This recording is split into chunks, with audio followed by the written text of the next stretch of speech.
अस्सलाम वालेकुम दोस्तों, कैसे हैं आप लोग। उम्मीद करता हूँ मैं आप लोग खैरियत से होंगे। आज हम लोग स्टार्ट कर रहे हैं एक न्यू चैप्टर सोशियोलॉजी के हवाले से, इंट्रोडक्शन टू सोशियोलॉजी। क्योंकि पहले मुझे मुश्किलात होती थी, मैं जब सर्च करता था तो यूट्यूब पर इतना ज़्यादा डेटा मौजूद नहीं होता था सोशियोलॉजी के हवाले से। तो मैंने खुद मेहनत करके कुछ पढ़ा है, अभी मैंने सोचा कि मैं वो आप लोगों के साथ भी शेयर कर दूं। इंशाल्लाह आगे चल के सारे टॉपिक्स सोशियोलॉजी के हवाले से हों या फंक्शनल इंग्लिश या बाकी स्टडीज़, जितने भी टॉपिक्स हों हम उनको इंशाल्लाह ताला से कवर करते जाएंगे। तो आज पहला टॉपिक है, थोड़ा सा इंट्रोडक्शन पढ़ेंगे सोशियोलॉजी के बारे में।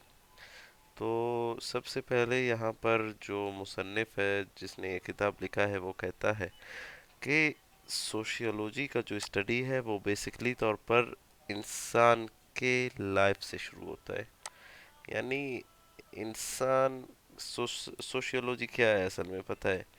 सोशियोलॉजी जो है वो है scientific study of a society and a culture. अभी सोसाइटी क्या है? सोसाइटी हमारे पास आसपास जितने भी लोग रहते हैं, जितने भी इंडिविजुअल्स हैं, जो आइडियाज़ शेयर करते हैं, जो एक दूसरे के साथ मिलते बैठते हैं, जो एक दूसरे के साथ इंटरेक्ट करते हैं, जो एक दूसरे के साथ बात करते हैं, ये सब मिलकर क्या बनाते हैं? ये मिलकर बनाते हैं सोसाइटी।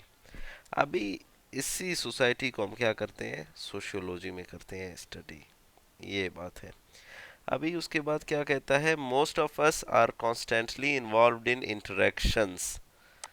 इंटरेक्शन किसे कहते हैं? इंटरेक्शन कहते हैं एक दूसरे के साथ बातचीत करने को, एक दूसरे के साथ अपने आइडियाज़ को शेयर करने को, एक दूसरे को अपने आइडियाज़ को मुंतकिल करने को एक दूसरे के साथ। अभी मैं अपने किसी दोस्त के साथ आइडियाज़ अपने शेयर कर रहा हूँ, तो ये क्या है? ये एक इंटरेक्शन है।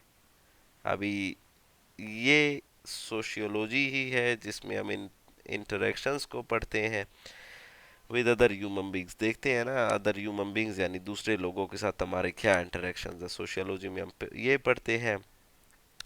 अभी देखें यहाँ पर क्या कह रहा है। From the families we are born into through school work and play retirements and even the gatherings that memorialize our deaths we spend our lives with a tapestry woven of interlocking social arrangements। अभी इंसान जब पैदा होता है ना, इंसान पैदा होते ही, बस इंसान के पैदा होते ही सोशियोलॉजी का जो अमल है, सोशलाइजेशन वगैरह जो कुछ भी है, इंटरेक्शन, कल्चर, इंकल्चरेशन, ये सब आगे हम चल के पढ़ेंगे। ये सब उसके पैदा होते ही स्टार्ट हो जाते हैं। अभी वो पैदा हो गया, सबसे पहले फैमिली में आता है। फैमिली में आने के बाद थोड़ा सा वो बड़ा हो गया, फिर वो स्कूल जाता है। स्कूल में उसने पढ़ा अच्छे तरीके से, वो कॉलेज जाता है, फिर यूनिवर्सिटी, उसका जॉब लग जाता है। जॉब लग जाने के बाद क्या करता है? वो रिटायर हो जाता है। रिटायर होने के बाद रिटायर हो जाता है वगैरह। हमारे गैदरिंग्स वगैरह जो होते हैं, ये सब क्या होता है? सोशियोलॉजी इन सब में क्या होता है? इन्वॉल्व होता है। सोशियोलॉजी क्या करता है? इन सब अरेंजमेंट्स पे फोकस करता है। यानी कौन से अरेंजमेंट्स? बच्चा पैदा हुआ, अभी उसके बाद वो अपने वालिदैन के साथ रहता है, उनसे कुछ सीखता है, फिर स्कूल जाता है, उनसे कुछ सीखता है। इस तरह से सीखने का अमल उसका जारी रहता है, वर्क करता है। ये सब कुछ उसके माइंड पे, उसके पर्सनालिटी पे, इन सब पे एक बहुत बड़ा इम्पैक्ट डालता है। सोशियोलॉजी में हम ये पढ़ते हैं। अब यहाँ पर इसका जो एटाइमोलॉजिकल डेफिनेशन है वो है, the word sociology itself actually drives from Latin word. Sociology क्या है? लैटिन वर्ड सोशियस से निकला है, यानी सोशियस से एक लैटिन वर्ड है, उससे निकला है, जिसके मीनिंग है कंपेनियन, टुगेदरनेस, यूनाइटेडनेस, एटसेट्रा। ये सारे जो वर्ड है ये सोशियस के मीनिंग में आते हैं। और Greek word word logos, logos तो हम सब ने पढ़ा है कि स्टडी ऑफ किसी भी चीज़ के बारे में पढ़ने को। यानी सोशियोलॉजी जो इट सेल्फ क्या है? ये है study of companionship, togetherness, etcetera. ये है sociology. The sociology is most literally the study of companionship.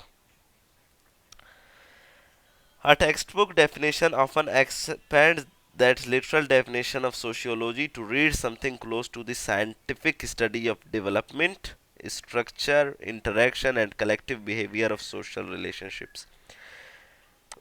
बात असल में ये होती है कि जो सोशियोलॉजी है, सोशियोलॉजी क्या है पता है?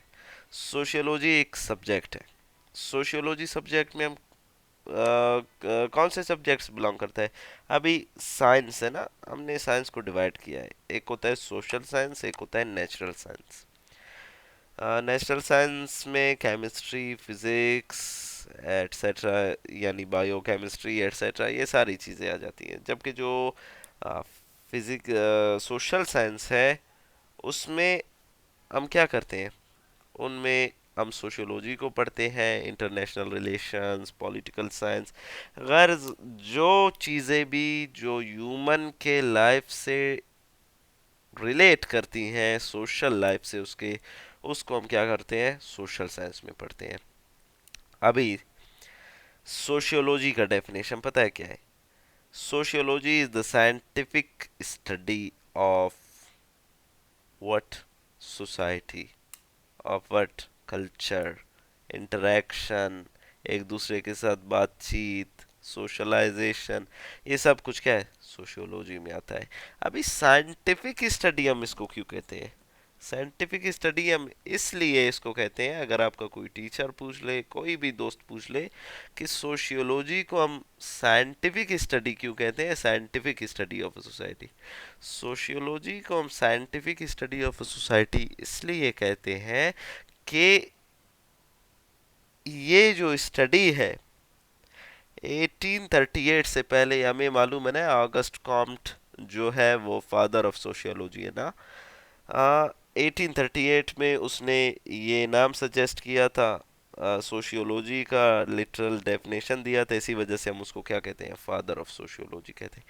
1838 से पहले पता है क्या था? सोशियोलॉजी था, लोग भी थे, सोसाइटी भी था, कल्चर भी था, लेकिन लोग उसको जो स्टडी करते थे वो ऑर्गेनाइज्ड वे में स्टडी उसको नहीं करते थे।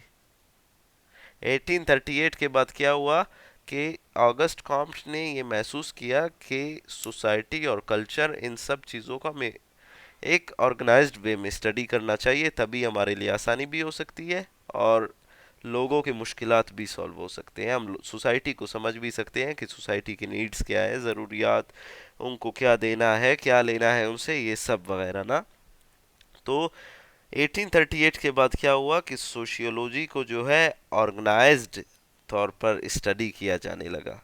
इसी वजह से अभी हम जब डेफिनेशन में कहते हैं तो सोशियोलॉजी को साइंटिफिक स्टडी भी आप कह सकते हो, आप सोशियोलॉजी को ऑर्गेनाइज्ड स्टडी भी कह सकती हो। यानी sociology is a organised study of a society और sociology is a scientific study of a society. तो आज के लिए बस इतना ही काफ़ी है। इंशाल्लाह ताला अभी एक प्लेलिस्ट में बनाऊंगा, उसमें पढ़ाते जाएंगे इंशाल्लाह ताला। तब तक जुड़े रहिए। अल्लाह हाफिज़।